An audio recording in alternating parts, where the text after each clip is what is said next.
Welcome to the coolest place to be, all you Ethicuties who have been sticking around all day. Welcome to the bonus session with the one and only Hemma Lomax. We are going to be talking about becoming the office of Unlock. Man, today has been phenomenal. Over 4,500 ethics, compliance, human resource, and legal pros have signed up for today. We talked about AI this morning. We talked about whistleblowers with some of the world's most famous whistleblowers. And we just had 3 DOJ insiders moderated by the one and only Matt Kelly, really kind of diving deep in kind of what's behind the curtain with DOJ, what it takes to drive an effective program. So if you've missed any of these things, definitely subscribe to the Ethico YouTube channel. That's where all the replays are going to be. Or subscribe to the Ethicsserse. That's how you're going to get these sessions placed on your calendar every week. That's where you're going to get the slides and the takeaways and the free CEUs. So if this is your first time joining us, welcome to the coolest place to be. Every single Thursday at noon Eastern, we dive into ethics, how to build a better culture, how to really drive better behavior inside of our organizations to de-risk our companies, to drive more influence, and ultimately create more enterprise value. Todd Haw just put out this really cool post on LinkedIn. He was talking about compliance is not a shield, it's also a sword. And I think that's exactly right. And Hemma is our expert at all of this. So as we get started, like we say in every single episode, your network is your net worth. Neither are big enough. So drop that LinkedIn URL in the chat. I guarantee you this is going to be the best one of the day. And I'm not just saying that this is going to be a real treat. So drop that LinkedIn URL in the chat. Definitely connect with Hemma. Follow her. She's on 2 phenomenal podcasts, the Unless podcast. She's on the Great Women in Compliance podcast. She is such a thought leader, somebody who's influenced my business, my career, more than I can even put into words. Welcome, Hemma. How's it going? You're so kind. I am very excited to join you, Nick. Always happy to be here with you. Thank you. Well, we are going to start by running through a couple of quick announcements. So we're going to be, the world famous book giveaway is in full effect, okay? So we're giving away some more books. We're giving away 3 of my faves in this session. One is Never Split the Difference. This is written by a former FBI hostage negotiator that's full of great tactics on how to get what you want. This book is so good. I was halfway through reading it and got a free upgrade on a plane that I was on a trip, and I was able to talk my way into a free first-class upgrade. So believe me, it works. The other book is How to Be a Wildly Effective Compliance Officer by the one and only Christy Grant Hart. But the star of the show has put out a great book along with Ashley, and this book is called The Art of Ideation.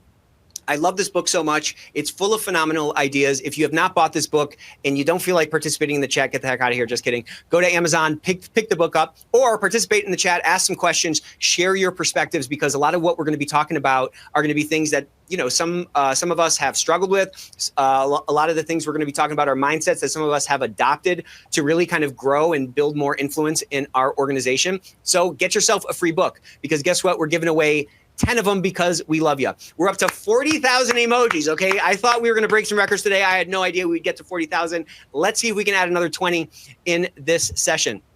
Also want to share, this is a package that I should put an asterisk by and really credit Hemma.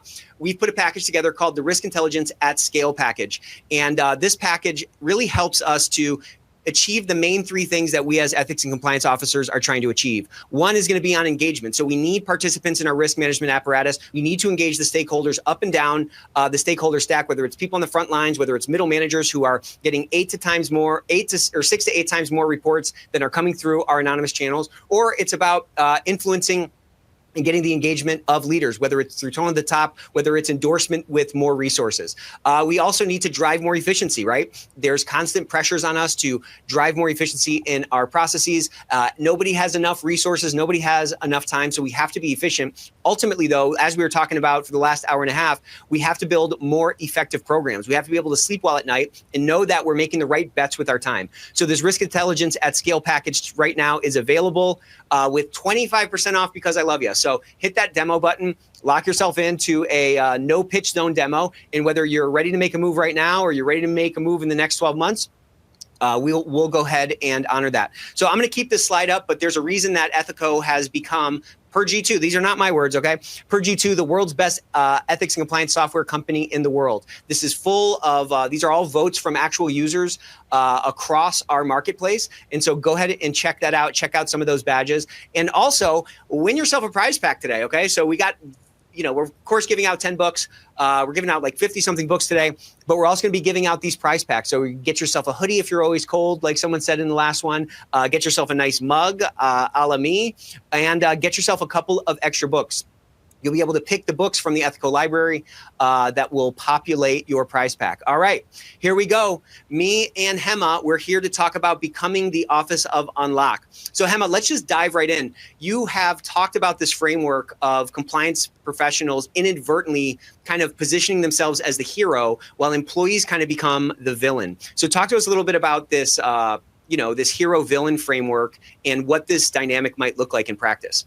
Yes, thank you, Nick. Look, we can inadvertently do this, right? We can inadvertently think that our job is all about the insider threat, and in many ways it is, and that we have some resources and tools that will help the company stay out of trouble if it weren't for those pesky employees, third parties, whoever it might be.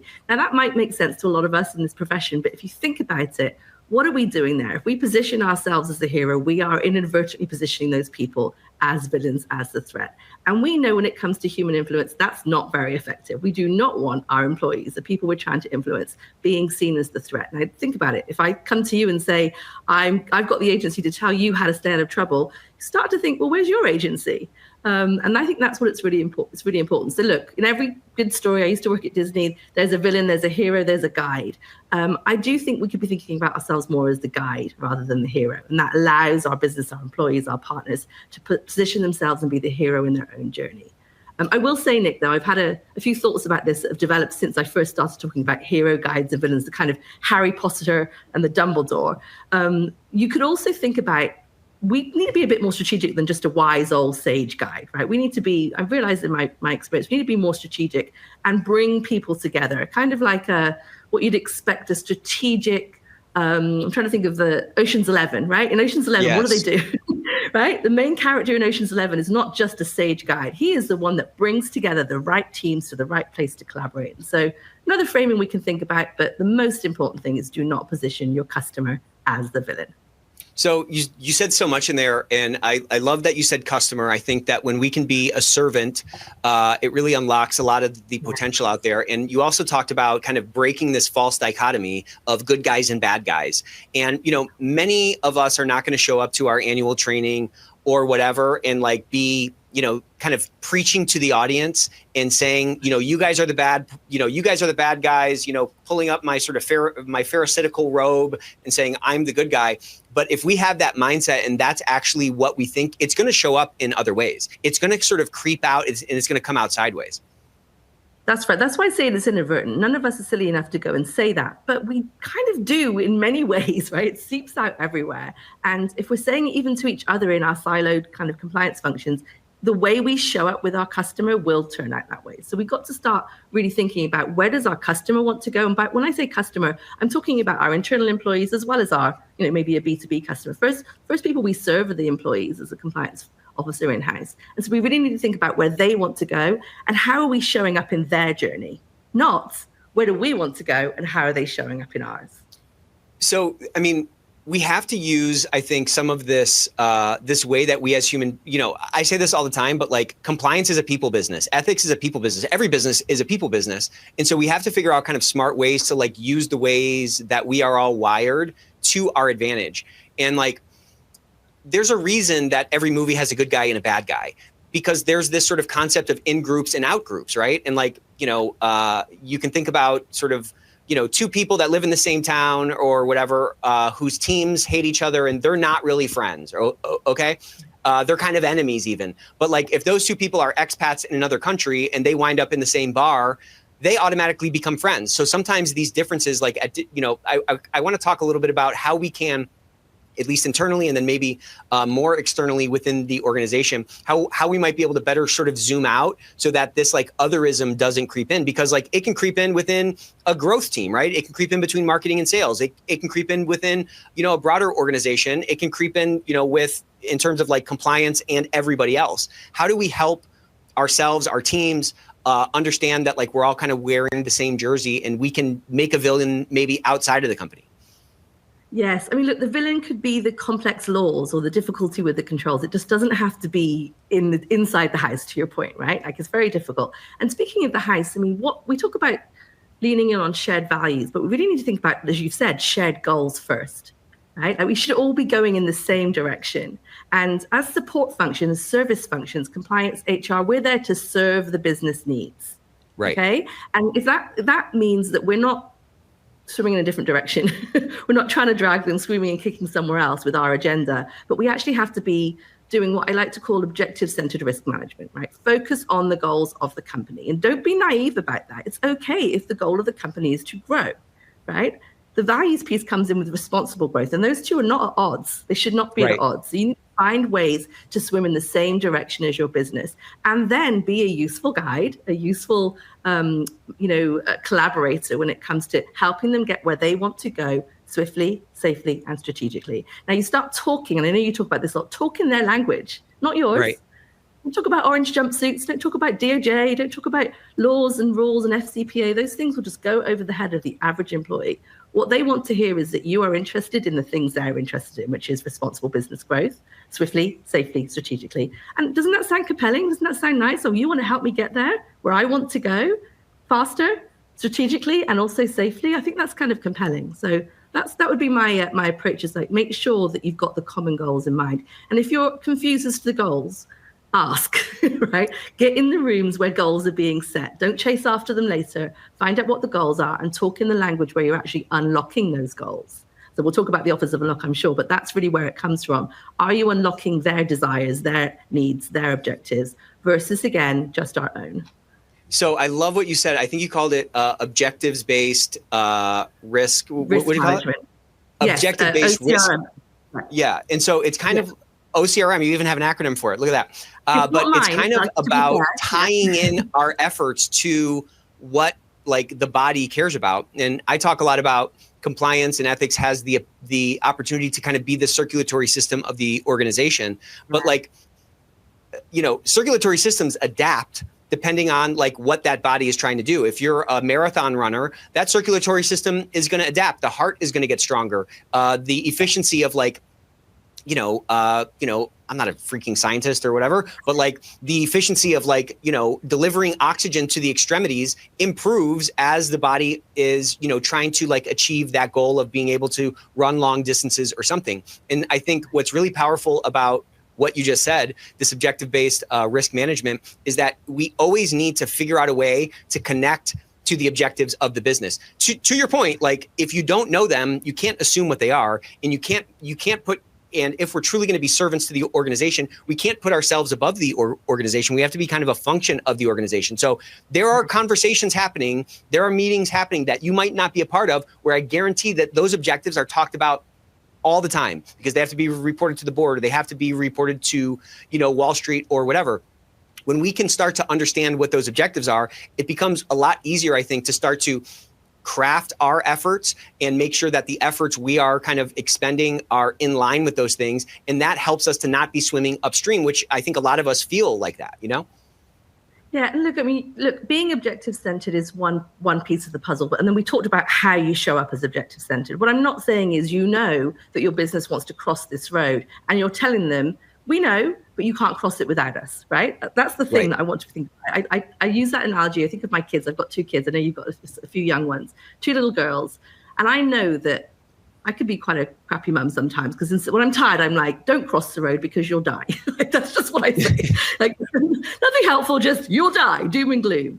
And I'll tell you, I've got 2 children. One of them will always wait for me before she crosses the road. The other one will always cross the road when I'm not looking, right? And I use that analogy because that's how the business will be if you put yourself as a blocker to something that they need to do. So we need to think very carefully about once we've identified the objectives, how are we showing up in service of those objectives? Now, it may seem normal that I should be thoughtful about my children crossing the road, but on my best days, I think about how to equip them to cross the road safely, swiftly, and strategically on their own. Right? Because one day I'm not going to be there, and I need to know they can run. And I'm sure that resonates with everybody. We cannot possibly be there with all of our business customers. We cannot. So we have to find ways to equip them to do these things themselves safely and strategically. Again, think of the guide as opposed to the blocker. I'm not telling my children, you must never cross the road without mummy, right? What I'm saying is, in the time that you're young and you're vulnerable, we're going to learn how to do that with efficacy, efficiency, safety, so that you can fly, you can soar. and I'll move on to the next goal they've got, whatever it might be. Yeah. And I think part of that discussion, I would imagine, is you're explaining the why it's important to look both ways twice or whatever before they cross the road. And again, Right. I love this analogy because with your two daughters, you see these different personality types. And like our business is full of all kinds of people that are not exactly like us. And I think when we can employ better strategies that are informative, that are talking about the why behind the what, the odds of that compliant behavior, so to speak, actually occurring is a lot higher. Can you think back, like, was there a particular time or a particular moment when you realized that this sort of traditional approach, this sort of like hall monitor approach to compliance wasn't working? So many moments. I can talk about a lot of them, but I'm thinking of one. Again, let's go back to this customer service analogy. And if I ask, what are we selling? What I want to be selling ultimately to my employees, my customers, is ease and peace of mind. So I think back to an example where I go for ease and peace of mind, which is the Korean day spa. So there's a time when I was sitting in the sauna, the saunas, the salt rooms, all that kind of thing, sitting in there, trying to have some peace of mind and ease. And all I could see were the hundreds of signs on the wall warning me about rules of the spa. And what I mean, but I didn't could give me any ease whatsoever. All I could think of as a compliance was all the different things that must have happened for someone to decide that all of those rules needed to be there. But I kid you not, this place was wallpapered with different rules. And it didn't make me feel ease or peace of mind at all. All it did was make me think about the threats and make me want to get out of there, honestly, because it just made me think. I think Mary Shirley put a post the other day on LinkedIn, which was a sign saying, "Don't poop on the rocks." Yeah, I saw that. Like, what had to have happened? Yeah, someone printed that sign. Someone's like, "Hey, we got to get this sign made," Someone had to get that sign made. But more to the point, what we're doing when we show up like that is we're really not bringing ease or peace of mind. And I don't know how helpful it really is to plaster the whole room with that. And so I think that was one moment where I thought to myself, gosh, despite our best intentions, we're not really operationalizing those at scale in an effective way. We've got to find a way to influence these humans that we care about in ways that resonate with them, that keep them moving forward instead of make them feel paralyzed or stuck or in fear, or, as I said, irreverent and just ignoring the rules because it just seems like too much. So that's one example. The other thing I wanted to talk about was I do this perceptions analysis exercise when I first meet a business team. Now, I learned about this kind of 4-box exercise from a political candidate that was trying to do their brand, their campaign. And he said, what do I say about myself? What do I say about my opponent? What does my opponent say about me? What does my opponent say about himself? What do they say about themselves? Yeah. Oh gosh, this is genius. Let's do this with the business. So what does the business think about itself? What does the business think about compliance? What does compliance think about itself? What does compliance think about the business? And you do this exercise using like a Miro or a Jamboard and let people put their thoughts on. Wow, it's really eye-opening, right? It's really eye-opening that I, as a compliance officer, have certain intentions to keep the business moving forward, but the business thinks of me as the police, the office of slow, the office of no, the office of too many words. And so again, it's one thing to have the intention, it's another thing to deal with the perceptions that have come before you, and also the ones that you're inadvertently perpetuating. And those exercises really bring it home to me that there's a bridge to be done. There's bridge work to be done between our perceptions of ourselves and our intentions and the operational reality of how we show up in the world. Well, I mean, I've never heard of that exercise before, but like that bottom tier, I mean, think of how much information value is in that bottom tier. What does compliance think of the business, and what does the business think of itself, right? Like that probably is maybe the source of a lot of these. I mean, look, I've been in this industry for like a decade now. I've been hearing about the Office of No for 10 years. I mean, it's crazy that we're still talking about it. And so it's probably due to some like dissonance there, because we think something about the business that's in conflict with what the business thinks about itself, which leads them to think that we're the Office of Slow. And that discrepancy probably reinforces these behaviors. I mean, look, like our lives are all, perfectly designed for whatever outcome we're generating, right? Like whatever outcome we have, our lives, our personalities, whatever, have been perfectly sort of designed to create that outcome. The beautiful part is that exercise can probably uncover a lot of things that can help us unlock. So you kind of coined this term, the Office of Unlock. Let's talk about like the essence of that, and like why is it so important for us to really kind of conceptualize or kind of like start ascending toward that ideal? I'd love to talk about that. I'm going to just tie back to this box exercise, because I mentioned to you that the inspiration for it was a political candidate trying to get their campaign slogan, right? They were like, what do I need to hear? What do I need to know? And how can I bridge the gap? So imagine, I take me back to the compliance version of it. I'm seeing the Office of No show up. I'm like, oh no, despite my best intentions and my charm, we're still branded as the Office of No, the Office of Block. And so it's very literal. I'm like, well, we need to change that. What do we want to be seen as? And I love this test. What do we want to say? And then can we make it true? So I start with, we want to say we're the Office of Unlock. Start with the brand, right? First form, substance will come. Start with the brand, say it loud. And you and I talk about putting it out there in the universe.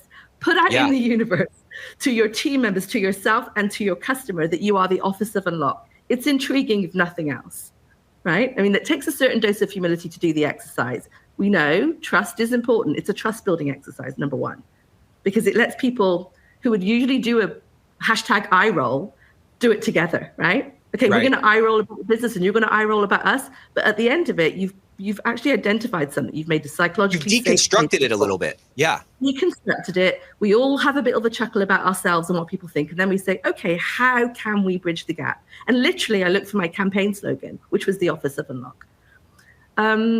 So branding is really important. Form first. And like anything, set a goal. What do they say? Where focus goes, energy flows. I think that's a Tony Robbins quote, right? If your focus is now to be the Office of Lock, as Hemma's focus is and Hemma's team is, and we've now told our cross-functional partners that's our focus, people will start, either people or the universe will deliver opportunities for you to unlock.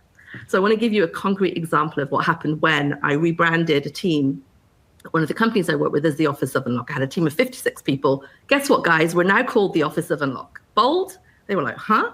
What does that mean? What does that mean? But suddenly, in everything they did, they were looking to match the title to their actions. Right.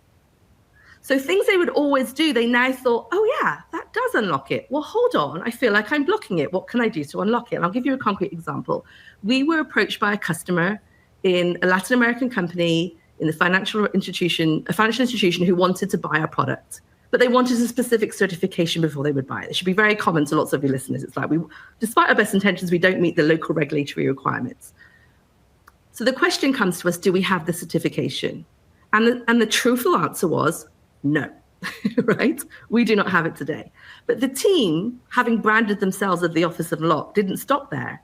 They said no, but let's be curious as to what the customer really wants and how we might be able to meet it, whether today or in the future. They went ahead and analyzed the requirements of the certification. They realized we were 80% of the way there. There was a delta of 20. We could probably do 12 of it in the next 6 months. And maybe we would never do the last, 18%, whatever it might be.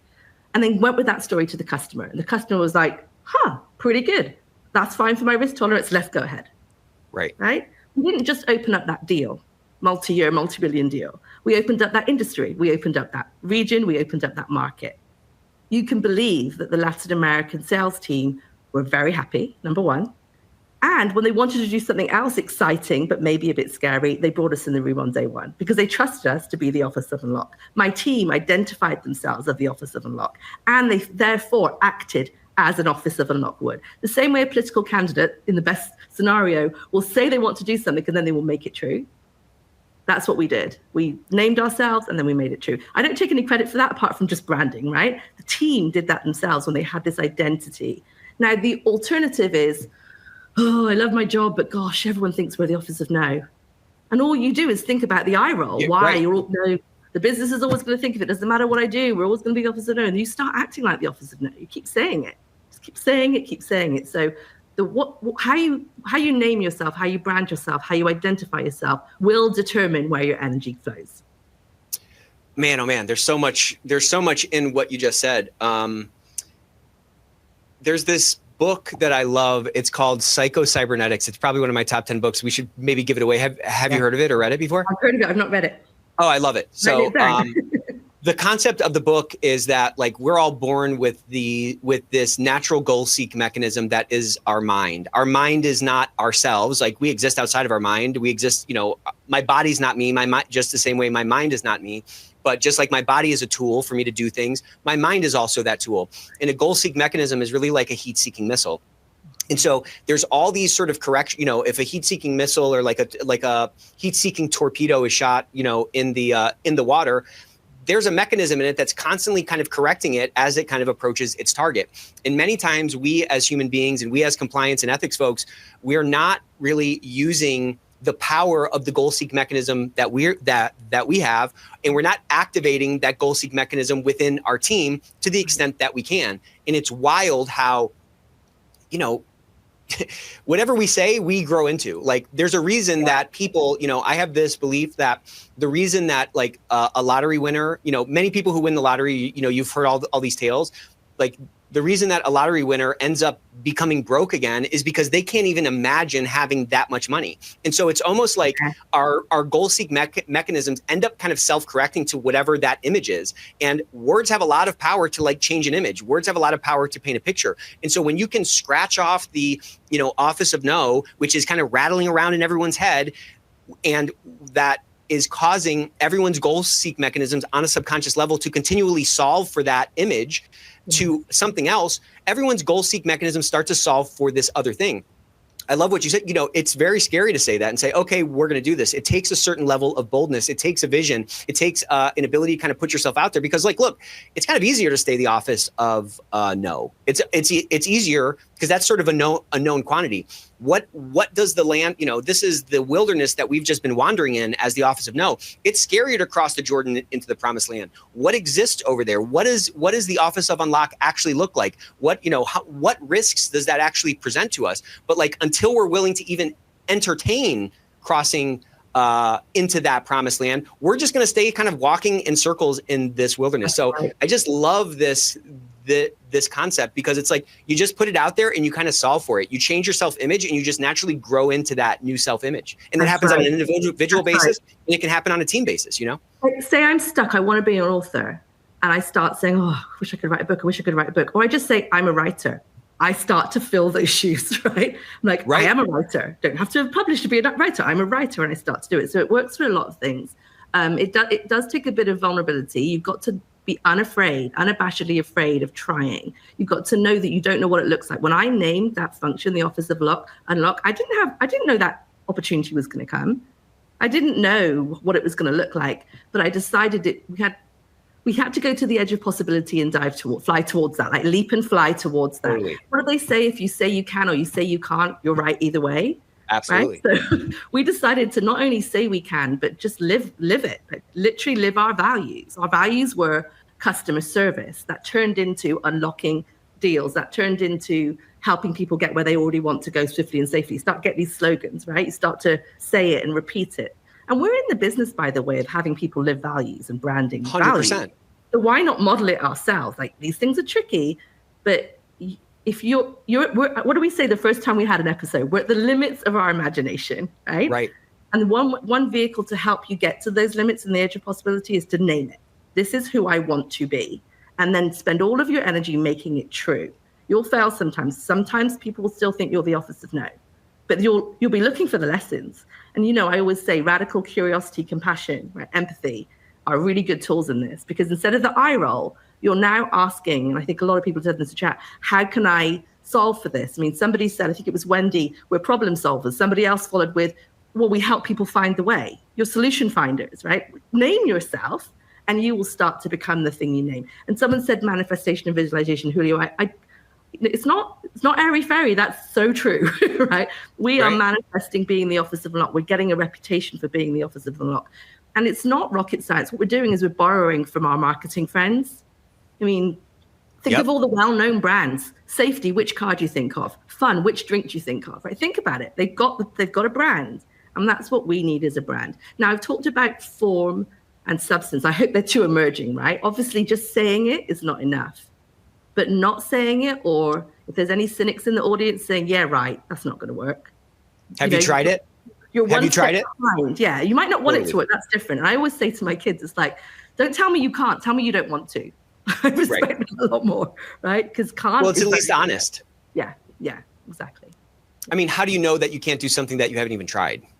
And also kind of to your point, like, this is the formula that everybody has. Like, I say all the time, like, nobody wanders to the top of the podium at the Olympics and just gets that gold medal draped on them, and they're like, oh my gosh, how did this happen? Like they just like won a prize from a drawing. No, they spent years visualizing that thing. They started visualizing those outcomes, and at all those little marginal, at all those opportunity points to make those marginal decisions, those right marginal decisions sort of stacked up to create the circumstances for that success. I think it's an extremely powerful thing. And, Mel, our friend Mel Sponholz told me this story about this study. And I think this is a great example of kind of what we're talking about here. Like, had you not done that rebrand, the people on your team, these 56 people, probably wouldn't have seen the opportunity to manifest themselves and show up as the office of Unlock. And so they did this study where they asked everybody, are you lucky or not? Okay. And it was a yes or no question. And then they gave everybody the same magazine and they said, count the number of cars in this magazine. And let's say there was like 43 cars in the magazine. Oddly, what they found is that the people who checked, yes, I'm lucky, ended up finding all 43 cars in something like 10 seconds. Everybody else, it took them 3 minutes. And the reason was the lucky group saw on the first page, there was a box that said, there are 43 cars in this magazine. You can stop your test right now. So disproportionately, those people who saw themselves as lucky found that box at a much higher rate than the people who checked the box and said that they were not lucky. I mean, that's a massive difference of 10 seconds and 3 minutes. And so the point is, when we start to call that out, when we start to do that kind of a rebrand and make that kind of a bold statement, you just start to naturally see opportunities, because again, you have this goal seek mechanism that's just going to find opportunities, and it's going to find whatever you tell it. Like, just like when you buy a red car and then you're like, oh my gosh, all these people are freaking copying me. Everyone wants to be me. Look at all these red cars. It's just because you've turned your goal seek mechanism on and tuned it into red cars, and you just notice it so much more. Yeah, I love Gordon Stringer's just talked about NLP, neuro-linguistic programming. This is exactly what this is. Give you another example. My husband's a Marine, a former Marine. You can't say former, apparently. And Oh no, that's a no. The Marine engine. There's a massive PR engine behind the Marine. As a matter of national security, you need to know that the Marines are a force, right? A force to be reckoned with. Now, do you think every person that joins the Marines is already that force? Right? They have to meet that PR almost, right? But as a matter of security, there's a PR engine that says this is who we are, and the Marines rise to it in unison. So that's kind of what we're thinking about here. It's like there's a programming here. And look, this is not just about NLP. Let's just get back to the point. Remember what I said. Business, we got multi-million-dollar deal, right? We opened up an industry, a market. That team won the big impact award at that company. The compliance team, right? They won a big impact award because it was true impact. I think in another session, you were talking about activity over impact with Matt Kelly. This is the kind of impact we are supposed to be having, right? And we're there, so it's responsible impact. Because I told you, they then brought us in really early when they wanted to do something else that was objectively risky so that we could help them get where they wanted to go safely and swiftly. So the impact of, if you think about what we're doing, I said we're selling ease and peace of mind. I use that phrase because it's generic, right? Anyone we work, whatever industry, the people want to sleep at night, right? Want to tap into that kind of need and desire that's human, that we can make people feel good about what they're doing, right? And not even need to take shortcuts, because there's a safe way to go fast. There really is, if you look for it. Yeah. Or faster, right? And again, the impression we leave, again, just think about, I think you'd asked me in prep, like how do people respond when I say, hi, I'm a compliance officer? Yeah. There's shrinking, I'm quite charming and friendly, but no, I remember meeting one of my new stakeholders, and I think he may have thought he was in trouble for something. He just did not want to look at me. He felt really upset that compliance was calling, right? And we've got to be very thoughtful about that, because that's not just another hashtag eye roll. That is getting in the way of the actual engagement we need to influence ethical decision-making at scale. Right. To get risk intelligence at scale, to leverage it and make it decision useful. This is what I think we want to be doing. These are our best intentions. And my question is, let's bridge the gap between the intent and the operationalization of it. And my mum always used to say, you point one finger, there's three pointing back. And so the eye roll is pointing a finger. Well, the business is this and the business is that. And if we're really honest in that box exercise, we're pretty scathing about the business. Totally. Totally. We're contributing to it. We are actors in the play. We're not just like observers. Like, we're part of that formula, to your point. And I'm not saying abdicate responsibility, but if there's something that's in your control that can make the whole interaction easier, give more peace of mind, smoother, swifter, we should be doing it. And, we all talk about resources and ROI, but The ROI speaks for itself, and you leverage your resources and your energy to the things that really matter. Now, I think you know, your audience might know, I worked for the federal government prosecuting for 11 years. You could say, oh, she was a prosecutor, she's conservative. I can't speak for the SEC right now, but I can tell you they want it to be effective, right? They don't want it to be checkbox, right? So they want to be taught the most effective ways in the industry of maintaining a healthy compliance culture. And so if ever you're thinking, yes, Hemma, but I've got all these things I must do, I challenge you to be critically analytical about all the things you think you must do and the way you are doing them. Exactly. Give yourself some time to think, right? Why can't I do emojis on this? I mean, I would have just given you 10,000 emojis. That's exactly right. They're not coming in and saying, do you have training? They're trying to say, is what you're doing working? That's what they're looking for. We hit 99% on our training completions. And I'm like, this is nothing compared to what we need to do when it comes to was the training helping at all? Do we even need training in the way it is? And I think, again, if you dig deep, the SEC, the DOJ, the international regulators, they're not even allowed to tell you how to run your company. Right? They're just not, right? It's a rule. We were not allowed to tell you what to do. There's guidance, and it will be used, of course. But if you can figure out what works for your people and operationalize it, you're way ahead of the pack. Well, and I just think that's what we need to be solving for. There's not some magic checklist that they're just not willing to show us, and they're in secret checking it off to see, are these components in place? They're stepping into the business and they're trying to see, okay, is it working? Is this culture of compliance real, or is it words on a wall? Are these steps that you're taking actually impactful, or are they just a bunch of activities that like are running around? And like the 80-20 rule exists in every single system. I just think it's like the Pareto principle is everywhere. And so you can really kind of step out and you can say, it's probably true. I hope nobody deletes me for this. Stick around if you disagree. But there's probably a huge portion of activities that are being done that are not moving the needle, that are just maybe vestigial activities that you inherited, that it's up to you not to do these 5 steps or, you know, hit these check marks, but rather to drive the impact and create the circumstances for compliant behavior. That's what a culture of integrity actually is, because we can't control the behavior. We can perhaps influence it. We're not responsible for compliance. We're responsible for creating the right influence, creating the right impact, creating the right circumstances for that, which again, can kind of be a little bit scary because it's like, well, what's the recipe? What am I supposed to do here? But I think it's really kind of freeing, which I think requires us, though, to really engage in a high agency approach. 100%. And look, I want to address Bill's point here, Bill in the comment, Bill Parkin. You're not wrong, Bill, of course, and they should. And look, thank goodness for regulators, right? We probably wouldn't have an industry at all if there weren't regulators and enforcement. One of the reasons I came to the US to work is because there was a good enforcement regime here, which meant it was taken seriously. So I don't disagree. They drive the behaviors they want through penalties. The behaviors they want, no, Bill, I don't think are our behaviors. I think they want the behaviors of the regular employee that's making a decision on the daily, right? The everyday integrity decisions. And we have got this privileged position of power to help influence and guide and support those decisions. So I would challenge all of us to ask yourself, is everything or anything you're doing decision useful? Is it helping someone make a decision? Right? Whether it's audit committee, report to CEO, or training, or communication, or interaction, are you helping someone make a decision, a good decision, or a better decision? If what you're doing is indexed for presenting to a regulator one day. So the other part of my career was an on my feet, wig wearing barrister as a trial advocate. And I would say, hire someone like Nick to come and advocate for you, right? He's not an attorney, but you can actually go to the regulator and explain what you did from an impactful perspective. And there's no jury in the world that wouldn't be persuaded if you've done this from, substance as opposed to form. Yeah, I just think, a lot of us think that, we're climbing this mountain of risk and there's just one way to do it. Like, what's the path up the mountain? And it's like, there's a million paths up the mountain.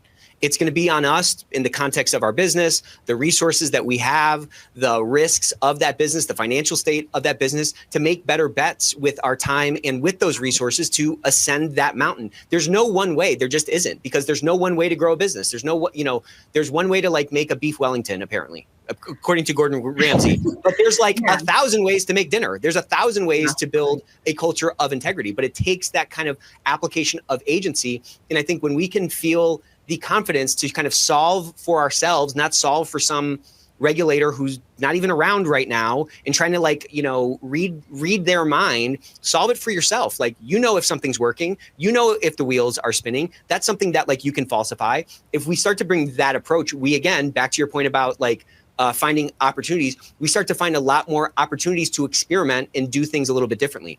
That's right. And let's just focus in on the word bet and the word opportunity, because the word bet might run, chills down your spine as a compliance officer. But let's be real.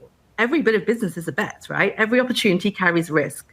And all we're trying to do is help people make decisions on those bets. Again, get them where they want to go safely, swiftly, strategically. They will not always make the right bet, right? I'm not talking about bets of getting away with stuff. I'm not talking about that.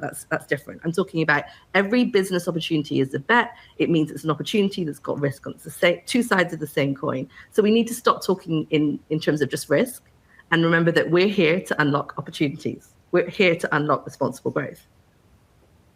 And I mean, let's face it, we're making bets constantly. All we're doing is making bets.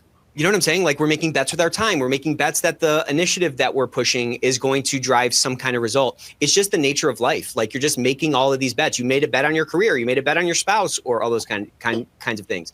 So we have to get comfortable with that. And we have to understand that, like, listen, like the people that win at the World Series of Poker, it's not like they win that tournament because they just won every single hand. No, they made a bet and maybe that paid off. They made a bet and like it didn't pay off. And they're constantly looking at that feedback loop on if they want to push in more chips or if they want to fold their hand. That kind of thinking in bets or that kind of thinking in bets mentality really allows for a lot faster sort of, ascension of the mountain that we're climbing. That's right. And Nick, I love to talk in analogies. So let's talk about another bet that lots of us make every day, right? We get in the car and we drive somewhere, right? And there's lots of decisions to be made, as you know, when we're driving. Right. I love to talk about Waze as an analogy for this, right? Waze, the GPS navigation system owned by Google, helps me get where I want to go safely, swiftly, and strategically. It gives me decision, useful information on my journey, not Nick's journey, not someone else's journey in another country, my specific journey every day. It also allows me to crowdsource risk intelligence back. I can tell you if there's a pothole or a police camera or whatever it might be. And it uses that information at scale. It goes back to Google, I guess. AI analyzes it and it spits out in real time. So Nick driving behind me can get the information that I've given. Or for example, if Nick is heading up to an intersection that's typically risky and there's lots of crashes, it can say, you are approaching an intersection that's historical incidents of crashes. And Nick has decision useful information. He can decide to go slower, be more aware, take a different route, blah, blah, blah. That's what I want for us to do as compliance officers. Be decision useful in the way that Waze is. Provide information on the specific journey that our customers are taking that is decision useful. Give them opportunities to, this is risk assessment, crowdsource risk intelligence back to what they're seeing, because let's face it, they're on the road, not me. And use that information to then help the other drivers going in that direction. Someone out there wants to build it, please build it, right? We're all thinking about building it. But again, metaphorically, we should be building that. I'm now thinking about what 3 things should I be letting my salesperson versus my engineer know on their journey. They may need to know 7, Nick, but if I start with 3, the most important 3, they will trust me to come back and ask for more. And that's so smart. For example, you're so smart. How do you like that? I know where my daughter's school is, but I still put Waze on every day. Why? Because it's not just telling me how to get there. It's giving me decision, useful information on the way. And we all know the environment is in flux. It's not static. It changes every day. Same for our business partners. What we put into an off-the-shelf training or customized training this year feels very, very irrelevant, especially if you're giving me the roadmap atlas of policies and I only really want to go from A to B. But you've given me the world atlas. Right. So we've got to think about being decision useful, real time, crowdsourcing risk intelligence, and being respectful of the driver. Man, yeah. I mean, I'm just kind of picturing, a vegetarian going to a steakhouse and that server spending the entire time walking through the menu of all these different meats and all these different steaks. That's not resonating with that person. That's not giving them any decision useful information. If that server took a moment to say, hey, what kind of things do you like? And they're like, oh, I'm a vegetarian. Well, they're going to have a much different walkthrough of that menu. They're going to point them to all the things that don't have meat, for example. And I think many of us fall into this trap where it's just we just go through the motions, and we're just like, well, what's next on my program? Okay, I have to roll this training out. Okay, check. Everyone did the training. Is everybody doing the training? Whereas what you kind of described is really being what you're talking about, a business enabler, being a servant to your customers inside the organization. And when you flip the frame to really view through the perspective of how can I provide decision useful information along with that Pareto principle, then the things you're going to highlight to engineering is probably going to be way different than what you highlight to the sales team, for example. And now you really start to kind of break that pattern. And, we as human beings, I love this space. I love this inflection point that our industry is in. Look, people weren't really talking about what we're talking about 15 and 20 years ago in our space, but like now is the time to be talking about it because we are at this inflection point, and the next 10 years can look way different from the last 10 years, but that's going to require us doing things a little bit differently. And it's going to require us to like break the pattern. We as human beings are like pattern recognition machines. And if you want to influence somebody, you have to have what's called a pattern interrupt. And so when they're expecting the office of slow and the office of unlock shows up, and when they're expecting you to be, saying no to everything, and you're saying, well, let's see how we can figure out how to do it, you very quickly can change them from like an anti-compliance stakeholder to somebody who's like, oh my gosh, I was so wrong about this group. I was so wrong about these people. And now they're really part of this risk management apparatus. They're now engaging in a much different way. And you as a compliance officer can better feel like, okay, I'm actually getting a higher degree of effectiveness in my program because I'm getting that engagement. I'm getting that participation. That's right. We need to get out of our compliance heads, frankly. And I'm going to quote Hamilton because I know we're at the end. 1, rise up. 2, look around how lucky we are to be alive right now. Like, we really can have influence in our positions. You guys have chosen a fantastic profession. Do not get mired in the checklists and the regulatory guidance, and focus on the people you serve, because you're going to have a lot of fun. And, we haven't even scratched the surface of what we're able to do these days, but at least have the imagination and do it. Just do it. Are we at the end here? I don't know. Oh my gosh. Are we? Maybe close, right, or maybe it's 15. Okay, well, great. Let's keep going. I think we got a couple more minutes. Yay. My gosh, this has totally flown by. Where would you tell someone to get started? Somebody who's feeling stuck, somebody who's in an office of no, or they feel like they inherited this program that's so rigid, and they don't have this viewpoint that they want throughout, or like they're not viewed how they want to be viewed throughout the organization, and they feel like they're pushing, they're Sisyphus pushing that rock up the hill. Where do they get started? Is it journaling? Is it, where is it? It's mindset. So what it is that let's do a little bit on this because we've got a few more minutes. Survivor brain, sage brain. You and I like to talk about this a lot, right? Yeah. A lot of what we do is survivor brain. Oh, history has its eyes on you. Sorry, Lucy. I love that one too. History does have its eyes on us. Your survivor brain is mired in the human history, right? So your survivor brain is telling you, oh, but I can't do that. What if I do that? What if it all goes wrong? What if I get fired? Your sage brain, if it enters the room, it's empathy, it's curiosity, it's compassion, it's innovation, it's entrepreneurial, will say, what if it all works out, right? So I encourage you to keep moving forward to bring both of those voices in the room. And then you said, what's the first thing? Well, decide who you want to be. Decide how you want to show up. Your survivor brain will interrupt you. It will say, yeah, but I can't, but no one will believe that. How do I do that? What training do I need? It will tell you all the reasons why you can't. But I'm asking you to bring the other voice in the room. Actually, what I say is name them both, right? Give one a name. Yeah. So, this is George and this is John. Not now, John. George is speaking, right? Let George speak and then let John speak, and then hear in your brain what's limiting you, what's stopping you from trying. Be honest with yourself. This is just a conversation. This is thinking.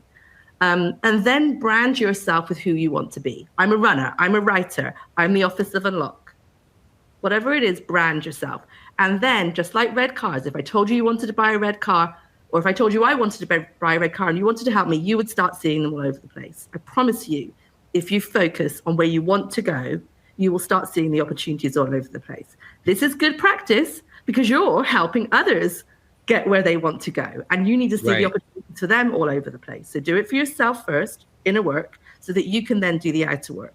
The worst thing would be if us lawyers and compliance officers take our survivor brain and amplify the survivor brains of our business so that they feel paralyzed, right? Yeah. Don't do that. Yeah. Don't do that.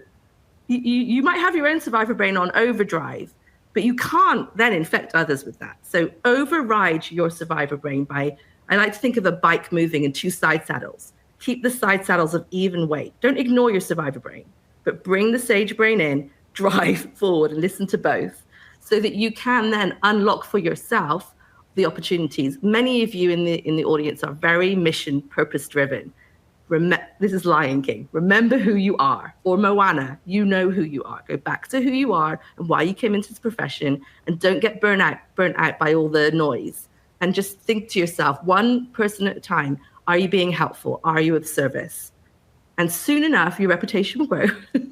People will start coming to you for help, and you will sleep at night. You will have ease and peace of mind. So start with yourself. It will be infectious. Yeah, I mean, man, that's so good.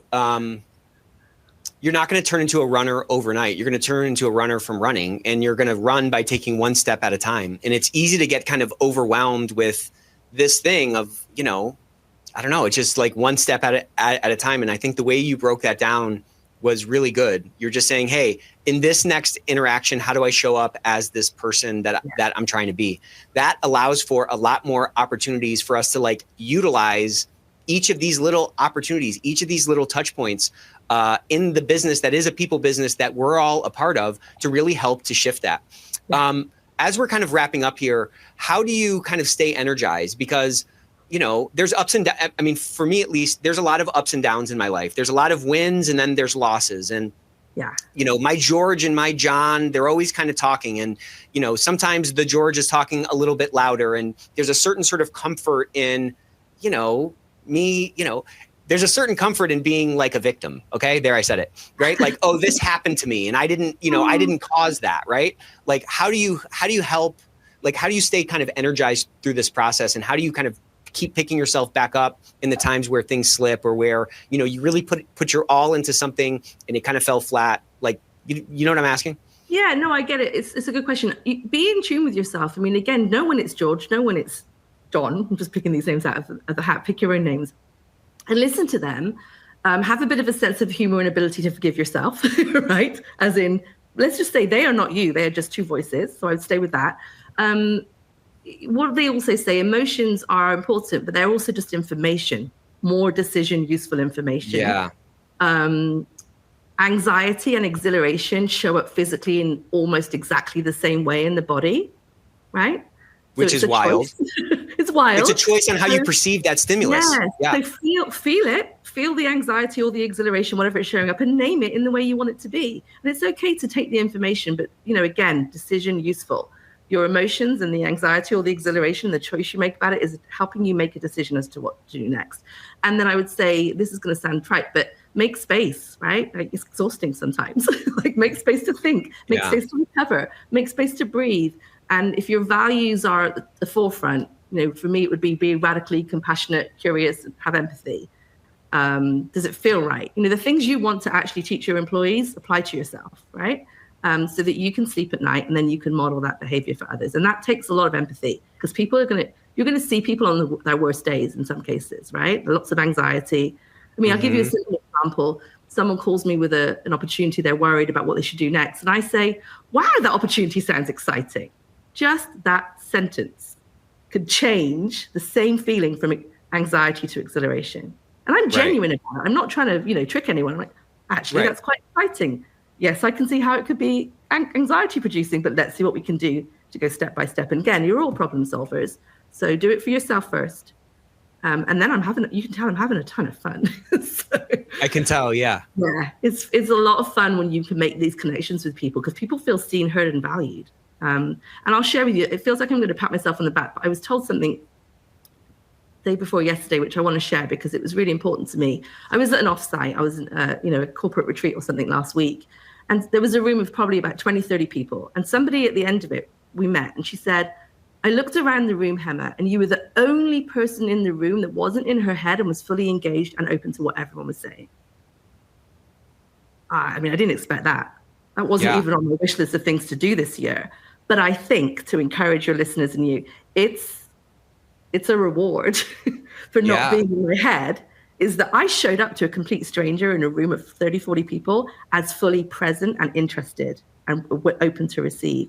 Well, I would have written that on my Christmas list if I thought of it myself. So there are massive benefits to getting out of our heads and being kind to your John and George, but just remembering, one coach said to me, just put them in the back seat. You're driving, right? Right. And I think of them as two kids in the car seat. Buckle up, mummy's driving, right? You both belong. I'm never going to get rid of you, but I have to make the decisions myself. And all you are is decision useful perspectives. So I don't know if that helps. I'm giving you all my it helps a lot. Thoughts on how I feel like I should have been I should have brought a couch in here and just laid down. But like, I love what you said about the John and George. You're not going to get rid of them. I think I kind of tend to think that one of them is bad. No. So how do you reframe that as something else? Because like, I don't know. One of them literally saves your life, right? One of them has also created the career that we're all in, right? Let's be clear. Yeah. But as I said, side saddles, even weight on the journey. If one of them's weighted too far, you're going to topple over, right? One way or another, yeah. People that want to call us toxically positive are thinking we're going to topple over that way, right? We're not toxically positive. We're just in balance. Right. Right. And so it is very tempting to think of survivor brain as bad. It's just survivor brain has been pulling a lot of weight most of your life, trying to keep you up this way. So give survivor brain a rest. Survivor brain will be a lot happier if sage brain's in the room as well. Then you're going to move. And how do you frame out sort of like, a lot of us, and by us, I mean me, have like a fear of failure, a fear of looking stupid, a fear of trying something and it not working and me being a failure or something like that. How do you sort of frame that out? Like what perspective do you have around that allows you to continue to experiment and continue to push your program forward and, our industry forward? Yeah, fear, sadness, it's all information. If you haven't seen the Disney movies, Pixar movies Inside Out, go ahead and watch them. They're all information, right? And it's very valuable information. But if you over-index, if it's on overdrive, it can cause anxiety, paralysis, all the things, right? So we are experts. This industry is experts at risk assessment, risk management. So apply it to yourself. Like the fear is good information that you need to pay a bit more attention and be more aware. The same way if Waze tells me I'm approaching a historical intersection, I could panic and stop the car, or I could think, what are my options here? What do I control? Right. Slow down, be more aware, take another route, whatever. So I think you just got to unpack it a little bit, accept it for what it is. Don't resist. Don't resist the fear, just answer it. And again, sage brain will say, what if doom and gloom? Survivor brain will say, what if doom and gloom? And sage brain says, what if it all works out? And then together, the three of you work out how to make it work out or go a different direction. It's okay to say no. And look, if both of them together is saying, do not go, I would listen, right? Yeah. Yeah. Yeah. Wendy just put something in the chat right as you were saying that. I asked myself if I'm afraid of failure or if I'm afraid of succeeding. And like sometimes either of those differences off the path that we're on can be scary, and they can cause us to just kind of keep repeating the patterns that that we've been repeating for the last, period of our lives. Yeah, look, we started this conversation with the labeling, right? I am the office of unlock. So I remember saying, if you've got a fear and you'll say, well, I'm just afraid of heights, right? You could change it to, thus far, I've been afraid of heights, right? I have been afraid of heights. But you'd have to label yourself today as afraid of heights, right? So it's the same kind of thing, it's very insightful. If Wendy's thinking, was it Wendy? If Wendy's thinking, maybe I'm afraid of succeeding, it's a very compelling question we should all ask ourselves, and I like it, right? And you can unpack that for yourselves. But what if you just say, what if up until today I was afraid of succeeding? Then you're on the edge of possibility for the rest of your life. Because actually, mindset is actually just a click. It is. I don't want to be dismissive of all the good work that mental health professionals do. I'm not trying to say that, right? But for lots of what we do, it's just a click, right? And if it's not a click, to your point, it's a runner saying, I want to be a runner, now I'll do what I need to do. Today. Right? So, because the decision is the click. Maybe the practice takes longer, but the decision is the click. It's like, yesterday I was afraid of speaking at an audit committee presentation, right? But that was yesterday. Today, I'm going to be the kind of person that's not. And then you do whatever it takes to get you there comfortably. Right. Sometimes what prevents us from like trying something new is like how overwhelming that path might be. And, I've had some friends who have gone through recovery, and they talk about going in, kind of when they get sober, so many of these things that like we're talking about have like turned into platitudes, one step at a time, one day at a time. But like, there's a lot of wisdom in it if we can tear back the triteness of it or whatever. Yeah, like a lot of wisdom. A lot of folks do that one day at a time, and they say, you know what, I can't think about the rest of my life, but I can just think about today, and I can control today. And today I'm just going to take one step forward. And I think once those things sort of stack up, and the same thing is kind of true back to this like running analogy. If you're trying to run a marathon, for example, that's not like college where you can just like cram the night before the test. It's either you put a jelly bean in the jar for the last 6 months, and now the thing is full, and you're going to complete that race, or you haven't. And like day by day, I love that analogy for like endurance sports. You're just putting one jelly bean or one penny in the jar every single day, and over time that jar is going to fill up. Over time, that your body's going to change, that circulatory system's going to change, and your ability to like complete that race becomes a lot more likely than it was, when you first started that journey. And so it's really about this, a lot of times we see someone who's really successful and we're like, oh my gosh, they were just born with it. Wow, they're just so lucky. Well, there was really a lot of consistency that probably went into that. And, sorry, go on. Sorry. Please. I was just going to quote someone else, David Meltzer. He talks about the pursuit of happiness. He said, there's no such thing as the pursuit of happiness. He says, happiness is the consistent, persistent, without quit pursuit of your potential. Wow. It's kind of cool, right? What is it? A consistent, persistent pursuit of your potential. Quit. Sorry, I was like, the consistent, persistent, without quit pursuit of your potential. And what a fun journey is life, right? If we just get to do that. I don't know how many maybe in the job, but I'll tell you how many it will be if I don't start. 0. Yeah, exactly. Yeah. I mean, so much of our life is really just like what we fixate on, and so much of our job is what we fixate on. And like, there's so much to be thankful for, and there's also so much pain in life, right? Like, there's so much struggle, and there's so much failure, and all those kinds of things. But if we can reframe these things and really try to fixate on those things, those positive things, that gratitude, we end up kind of wasting, or we end up kind of we end up stopping wasting all this mental energy reconfirming the negativity, which then allows us to start to see these opportunities, Yeah. Thomas Edison tells you that it wasn't 10,000 failures before he created the light bulb. It was 10,000 ways to learn how not to create a light bulb. See, what a reframe. And, this concept of failures, is really something that I think has paralyzed me a lot in my life. Where I felt like, oh, I can't do that because it's a failure.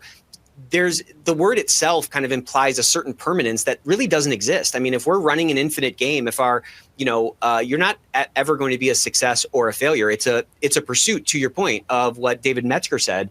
The path you're on is really determining whether you're a failure or not, right? Like in that context, in that frame, it's really about like, what am I pursuing? And there's just like a lot of power, I think, in that reframe and moving from the passenger seat of the car to that driver's seat. We all have high agency. We're all survivors. We've all been through so many struggles and difficult family situations and getting let go from jobs that we really like and all those kinds of things. Like, no one's life is this sort of like straight upward and to the right kind of trajectory. It's really about picking ourselves up. You get knocked down 9 times, you get up 10. Yeah, and look, we don't want to trade war stories, but I like to tell this story to this audience, and we did this on stage at Compliance Week. It's like, I was let go from my job, laid off in June of last year. I had 9 months without a job. You could think I could be the most depressed person in the world given the current environment, family and a mortgage and school fees and all that kind of stuff. But again, this will help you. What did I say at the time? One day, this will be the best thing that ever happened to me. And then I was like, hold on, Hemma, why one day? Why don't you say, this is the best thing that ever happened to me? And it's the best thing today. It is today. Yeah. And because there was no yesterday and no tomorrow. It's like, why am I wasting today for one day? So I decided to just show up in the world as if it was. And like, you can, because you were with me the whole time. I mean, I was with you through it. I mean, I can attest to this. Right? I've talked about this so many times, and I haven't even told you, like, it was so inspiring to me, the way you kind of skated through that. And again, like, that's just me kind of observing it from the outside, but like, your mindset was right. And like, you found the right opportunity, and it was the best thing. And I remember you said, man, I really got to go, I want to take my girls on this vacation because I want to get this done before I have a job. And like, you didn't even have it yet. And I was just like, she is so freaking cool. Like, it was so powerful. It was so strong. And yet, look at you now. You know what I mean? It changed from what if I don't get a job to what if I get a job before I've done the things I want to do in this break? Exactly. Ooh, right? Not that I didn't want a job, but I'm like, I want a job, but I also want to maximize this time. I have 2 children, but I called it my 3rd maternity leave, and I was the baby. It was so much fun. It's so cool. I know it's easy to say now, I've landed well, blah, blah, blah, but I'm not trying to make light of how difficult these things can be, but I am offering mindset as a companion to those difficult times. Well, look, I had a really difficult thing that happened to me last year, and I think I could have had a much harder time than I've had since then if, you know, it all seems to hinge on mindset, you know, it really does. Anyways, we are a little bit over time now, okay? Let's get a massive emoji explosion for Hemma. We've been on for 5 hours and 20 minutes today. Let's check how many we got today. 48,000. That's wild. Absolutely wild. I've never seen anything like it. Hemma, if you have not checked out Hemma's book, The Art of Ideation, you must get it. And Hemma, as we're kind of wrapping up here, tell us a little bit about your forthcoming book, The Art of Implementation. So Ashley Jabroni and I had so much fun writing The Art of Ideation. And, you know, it was actually a 7-day book writing challenge that kicked off that process we did together after a presentation at SCCE. We had so much fun that we're doing a series. And the next in the series is The Art of Implementation for Culture Builders. So coming soon to a bookstore near you. I love it. All right, massive. One more emoji explosion. I just love it so much. You know, we came up with this idea for like the bonus session, and this was like exactly what I was hoping for. I feel like more energized now than I did 2-3 hours ago. Thank you so much, Hemma. You are phenomenal. If you guys do not follow Hemma, definitely follow her on LinkedIn. If you have not listened to the Unless podcast, absolutely check it out. Maybe you want to check out my episode. Definitely check out my other favorite podcast, which is the Great Women in Compliance podcast. Hemma, I've just learned so much from you. You've been a massive inspiration, not just in, like I said at the start of this, for like my own personal journey and my own career, but you've made such an impact on our community. And again, if people don't know you, they got a little bit of a glimpse. We kind of scratched the surface on what makes you so special. So just thank you so much for coming on today. Hope you all can join us next Thursday. We're going to be talking about our best takeaways from today with the one and only Tom Fox. So hope you guys enjoyed Ethicsserse Day 2.0. Hope it lived up to all the hype. It sure did for me. And we will see you soon.